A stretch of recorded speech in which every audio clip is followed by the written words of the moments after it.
La décision du tribunal des droits de la personne est sans équivoque. Ted Michel, un chauffeur d'autobus de 42 ans qui est noir, a bel et bien été victime de profilage racial par des policiers du service de police de Terrebonne en décembre 2020. Celui-ci était à bord du véhicule qui appartenait à sa femme. Cette soirée-là, les policiers de Terrebonne effectuent une opération de surveillance en lien avec le cellulaire au volant et le port de la ceinture de sécurité. Ils interceptent M. Michel alors que celui-ci n'est pas au téléphone et que sa ceinture est attachée. Ils ont même notamment appelé l'employeur pour être certain d'avoir la bonne personne alors qu'il y avait un permis valide entre les mains. Et par la suite, un peu pour justifier leur intervention, c'est ce qui est ressorti de la décision, ils ont remis 4 constats d'infraction, notamment le fait de ne pas avoir remis les documents à temps. Et le tribunal est très clair, il n'y avait aucun motif objectif d'intercepter M. Michel. Il a été intercepté en raison de la couleur de sa peau.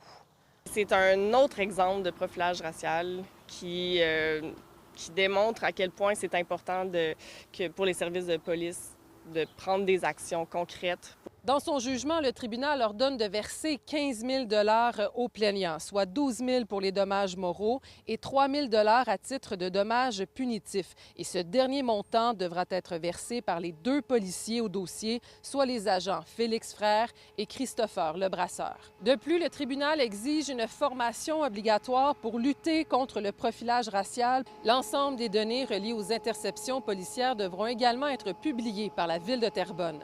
Le plaignant est quelqu'un d'assez privé, là. Il ne souhaitait pas s'exprimer en public, mais évidemment, il est content de la décision, puis il souhaite vraiment que ça ait un impact positif pour le futur, notamment pour les jeunes générations là, qui n'aient pas à subir la même chose que lui. C'est important de rappeler qu'il y a des gens qui sont interceptés sans motif, à répétition, et qu'il faut vraiment que ça cesse. Par écrit, la Ville de Terrebonne souhaite rassurer sa population. Elle affirme que depuis 2020, plusieurs initiatives ont été créées pour lutter contre le profilage racial, notamment la création en 2023 du Centre de concertation et d'intervention de proximité. Des formations contre le profilage racial sont déjà offertes aux policiers. Le policier Félix Frère n'est plus à l'emploi du corps policier et toujours en lien avec le service de police de la Ville de Terrebonne. Selon nos informations, la Commission des droits de la personne enquête présentement sur d'autres possibles cas de profilage racial. À Terrebonne, Marie-Michelle Lauzon pour Nouveau Info.